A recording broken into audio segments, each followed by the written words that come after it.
Hello everyone, welcome back to day 2 of our Unity course. कल हमने unity install किया था।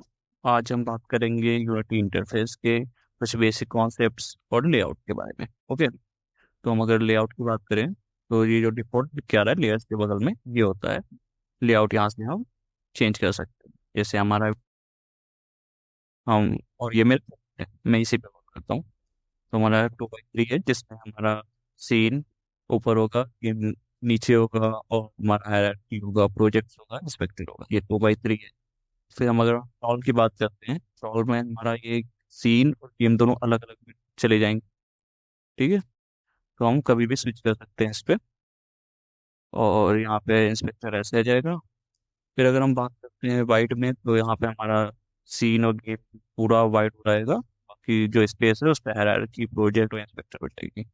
अगर हमें कुछ नया खुद से बनाना है, कोई भी अलग खुद से लेआउट बनाना है, जैसे हम इस पे कंफर्टेबल नहीं है, हम कुछ और बनाना चाह रहे हैं, तो हम इसको जहाँ भी रखना चाहेंगे ऐसे कर दिया। फिर हम चाहते हैं कि इसको भी नीचे ही लगाते हैं यहाँ पे। ओके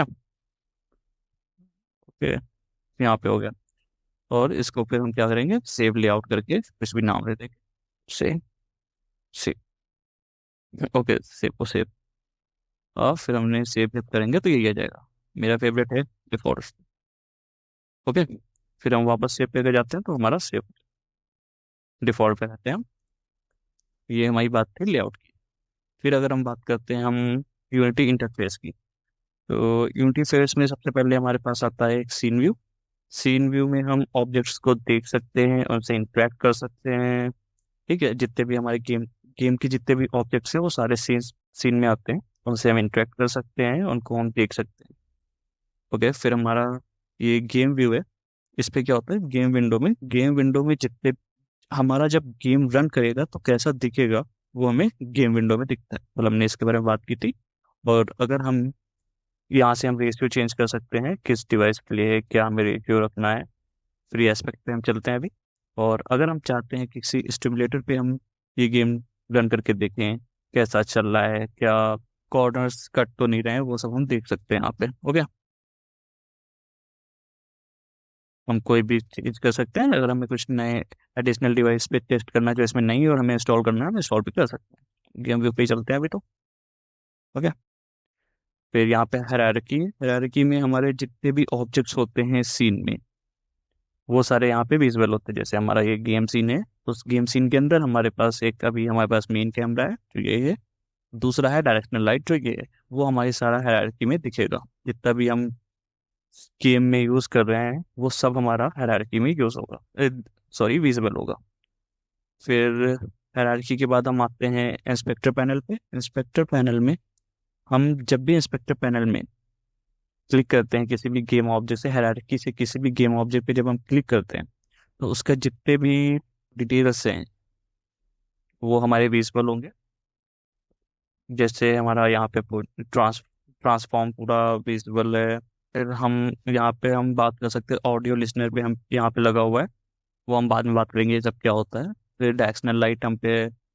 ओके, ये डायरेक्शनल लाइट हो गई पूरी।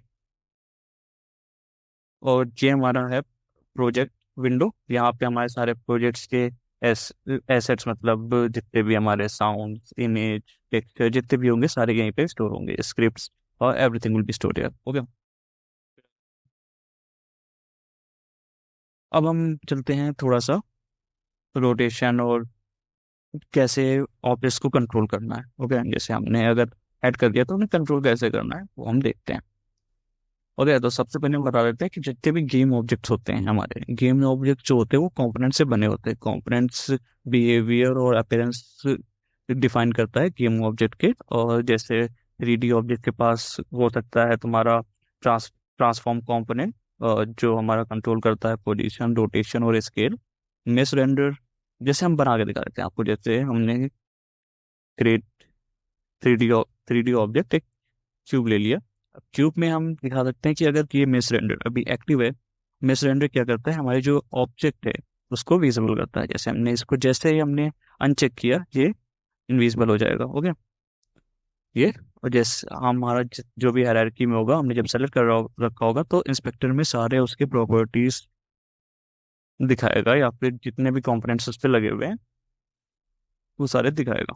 हमने बॉक्स कोलाइडर यूज़ कर रखा है, हम बाद में इसके बारे में जानेंगे बॉक्स कोलाइडर क्यों यूज़ करते हैं, क्या होता है। हमारा पोजीशन भी हम अगर चाहें तो इसको सेट कर सकते हैं 0 0 0 पे, डायरेक्टली यहाँ से भी हो गया, यहाँ से भी सेट कर सकते हैं। दूसरा तरीका है, अगर हमें कोई गेम ऑब्जेक्ट बनाना है तो हम यहाँ पे गेम ऑब्जेक्ट पे जाएंगे, 3D गेम ऑब्जेक्ट कैप्सूल, ठीक है, तो सॉरी क्यूब, पुराने वाले को डिलीट कर दिया, और डिलीट करने के लिए हमने सिर्फ डिलीट बटन को प्रेस किया है और डिलीट हो गया, हो गया। फिर हमारा ये आ जाएगा क्यूब बना है जैसे। अब इसको हम, ये हम माउस व्हील से जूम इन जूम आउट कर रहे हैं, ओके, माउस व्हील जो है उससे हम जूम इन जूम आउट करेंगे। फिर हमारे पास ये आ जाता है, फिर हमारे पास ये आता है hand tool, move tool, rotate tool, scale tool, rect tool. इसमें हम क्या है कि अगर हैंड टूल है तो हम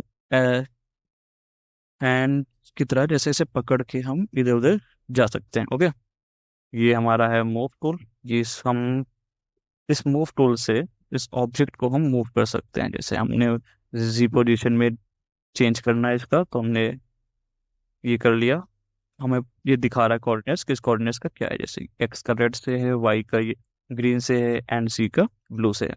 तो अगर हमें रेड में चेंज करना है तो रेड में हो जाएगा, ग्रीन में चेंज कर सकते हैं, अगर हम चाहें तो हम डायरेक्टली यहाँ से भी इसे चेंज कर सकते हैं। जैसे हमने 19 डाल दिया, ठीक है, वो तो स्क्रीन से बाहर चला गया, सॉरी। और फिर सेम रोटेशन के साथ भी है, ये हमारा वाई डायरेक्शन में रोटेशन रोटेट होगा, ये होगा हमारा जी में, और ये एक्स में। ये हम अगर जो वाइट वाला है अगर तीनों को करें तो तीनों डायरेक्शन में होगा, ठीक है, वाइट वाले से।